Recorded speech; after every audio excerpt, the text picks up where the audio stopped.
Vamos a conversar ahora sobre el cáncer de útero, ¿ya? Este es un cáncer mucho más sencillo, mucho más rápido respecto de mama y ovario, pero igual es súper importante, porque ha venido 2 preguntas de examen, así que tenemos que revisarlo. Miren, como todo cáncer, ¿recuerdan cómo tenía que ser el estudio? Prevalencia, histología, factores de riesgo, historia natural de la enfermedad, el TNM, el tratamiento y al final el screening si lo hubiera. En este caso, ¿qué podemos decir de la prevalencia? Recordar que este es un cáncer muy frecuente en países desarrollados, tanto así que representa el segundo lugar de cáncer ginecológico después de mama en los países desarrollados, en estratos socioeconómicos altos y en las ciudades, ¿correcto? Ya que es un cáncer hormono dependiente, tan igual como el de mama, ¿ya? Este cáncer suele ocurrir entre los 50 y los 70 años, es un típico cáncer de la posmenopáusica y es el cáncer más frecuentemente heredado en la mujer, inclusive más frecuente que mama. O sea, los síndromes de cáncer uterino, ovárico y colon no polipósico, el Lynch, se heredan. El Cowden, que es cáncer de endometrio y patología cutánea, se hereda. O sea, el cáncer uterino de todos es el que más se asocia a herencia, si hubiera que compararlo con los demás cánceres asociados a herencia, herencia directa, ¿ya? Esos son los 3 datos. El segundo en frecuencia, la edad de presentación y que es el más frecuentemente heredado. Muy bien, ¿qué podemos hablar de histología? Existen 2 tipos. El adenocarcinoma endometrioide o tipo 1, que se llama así porque el tejido es endometrial o parecido al endometrio y por lo tanto responde a hormonas. Crece con los estrógenos y deja de crecer con los gestágenos, ¿ya? En este caso, por ejemplo, los anticonceptivos de uso prolongado protegen de este cáncer porque la progesterona atrofia el endometrio. En este cáncer, los que aumentan los estrógenos aumentan el riesgo, como el tamoxifeno, la terapia de reemplazo hormonal, etc. Así que esa es la principal característica. Estos son los más frecuentes, el 80%. Y para estos de acá existen sus factores de riesgo. Entonces, ¿cuáles son los factores de riesgo para un adenocarcinoma endometrioide? Bueno, la misma lista que vimos en el adenocarcinoma, en la hiperplasia endometrial. ¿Se acuerdan? Terapia de reemplazo hormonal sin sustitución con progesterona, la paciente con SOP, la paciente nulípara, la paciente obesa, hipertensa, diabética, una paciente que haya hecho una menarquia temprana o una menopausia tardía también se asoció. La edad se asocia, pero con OR, no con RR. ¿Recuerdan? Todos los factores de riesgo. El uso de tamoxifeno, la anovulación crónica, la infertilidad. Bueno, todos esos son los factores de riesgo de hiperplasia endometrial que ya lo vimos en otra diapo, que se comparten en el adenocarcinoma endometrioide. Por eso les dejo la fotito clásica, ¿no? Imagínense que es una monjita obesa, hipertensa, nulípara, diabética, ¿ya? Con SOP, ese es el factor de riesgo típico, la imagen típica de una mujer con cáncer de endometrio. Totalmente distinto a una mujer con cáncer de cervix, ¿no? Que es joven, promiscua, multípara, de bajo estrato socioeconómico, ¿ya? El segundo grupo es el no endometrioide, que representa el otro 20% y estos sí son de peor pronóstico. Estos cánceres tienen factores de riesgo asociados a los cánceres de ovario, o sea, suelen aparecer en mujeres ancianas, nulíparas, y como pueden ver, los subtipos no endometrioides son seroso, células claras, mucinoso, transicional, o sea, se parecen a los de ovario. Estos son de peor pronóstico y sus factores de riesgo no se asocian a los estrógenos, sino más que nada a la edad y a mutaciones del epitelio celómico. Tienes el escamoso y el diferenciado, que son más raros. Muy bien. Ahora, dentro del adenocarcinoma endometrioide hay subtipos, como el vilo glandular, el adenoacantoma. Bueno, que ya son más raros, que no lo vamos a comentar. Suficiente con adenocarcinoma endometrioide. ¿Ya? Entonces, con eso hemos terminado la histología y los factores de riesgo. Ahora conversemos de la historia natural de la enfermedad. Este es un cáncer de crecimiento lento y local. Lo principal en su diseminación es local. Puede ser linfática, sí, pero en fases avanzadas. Inicialmente es local. Entonces, Como ven el dibujo, es una masa exofítica que va creciendo, por eso es asintomático al inicio. Luego, cuando ya está lo suficientemente grande, como crece en el endometrio, va a ser una hemorragia uterina normal, maligna, no asociada al coito, típico de una mujer posmenopáusica. ¿Y cuál es el patrón acá? Metrorragia. Metrorragia. Como ya conversamos, toda metrorragia hay que descartar patología orgánica, ¿verdad? Luego, a medida que va creciendo, va infiltrándose. Ojo, el patrón más frecuente es el difuso, ¿ah? O sea, el tumor que infiltra todo el endometrio primero. Hay una forma focalizada sobre los pólipos, también, pero lo más frecuente es difuso. La cosa es que en algún momento llega al cervix y cuando llega al cervix, como ven esta foto, ya empieza a tomar los parámetros. Así que ahí puede haber dolor. Dolor es un estadio avanzado.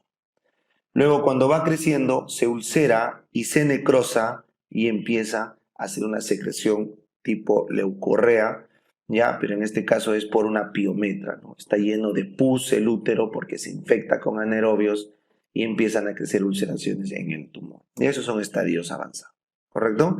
Así que la historia natural de la enfermedad es por crecimiento local, lo cual nos lleva inevitablemente al TN, ¿no es cierto? Se llama estadio 1 cuando está confinado al cuerpo del útero, al cuerpo.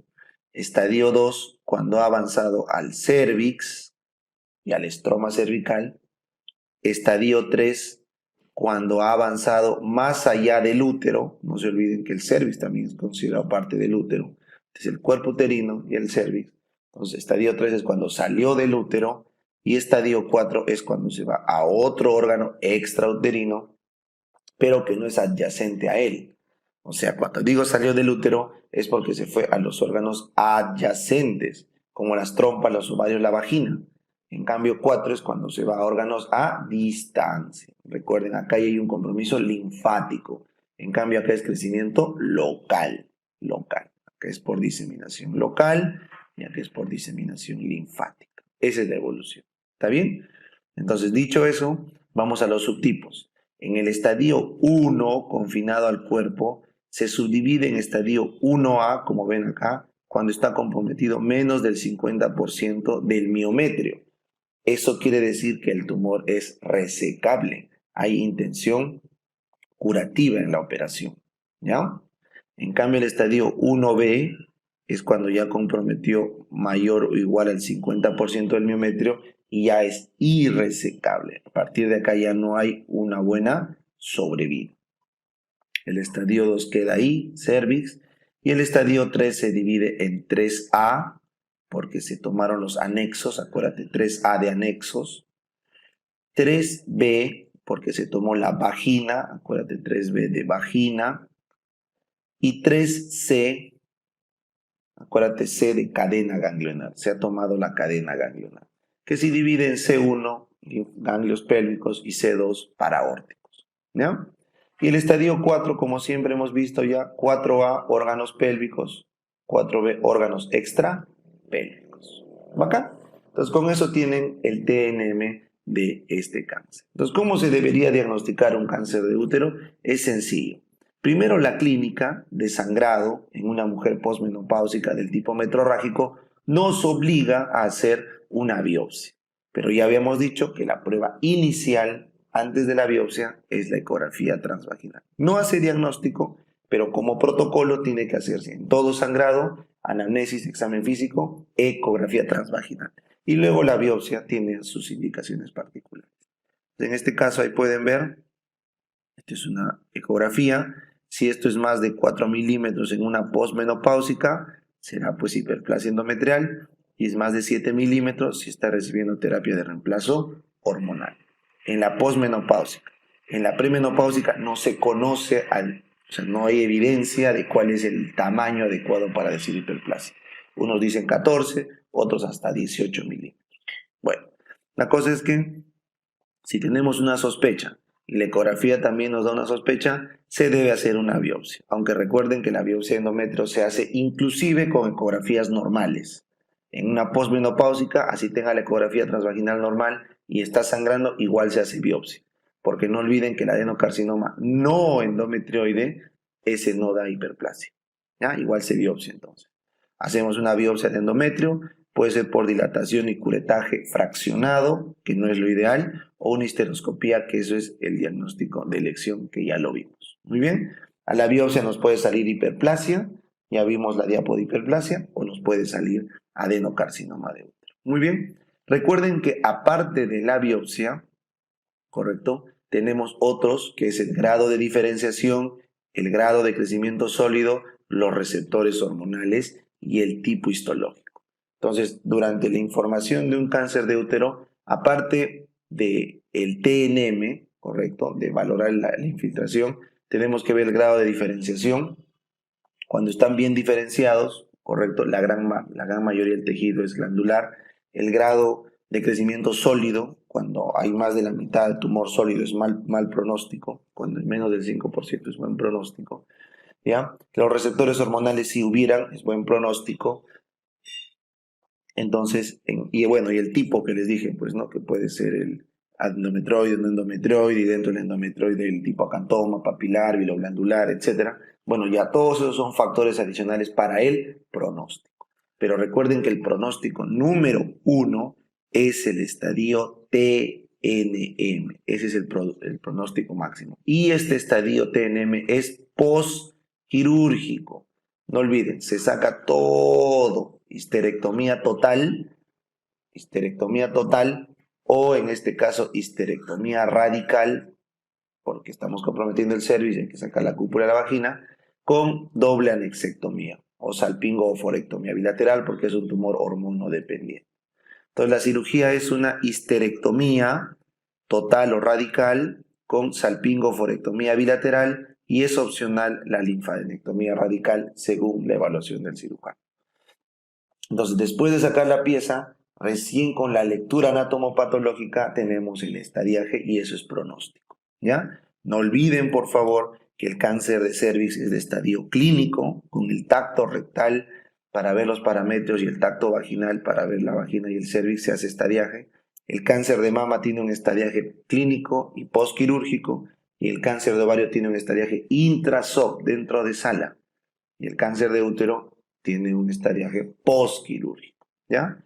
Luego, después de esto, se les hace radioterapia a las pacientes y se les puede añadir quimioterapia si es que estamos en estadios avanzados, u hormonoterapia, que no ha demostrado evidencia, en caso que tenga receptores de progesterona positiva.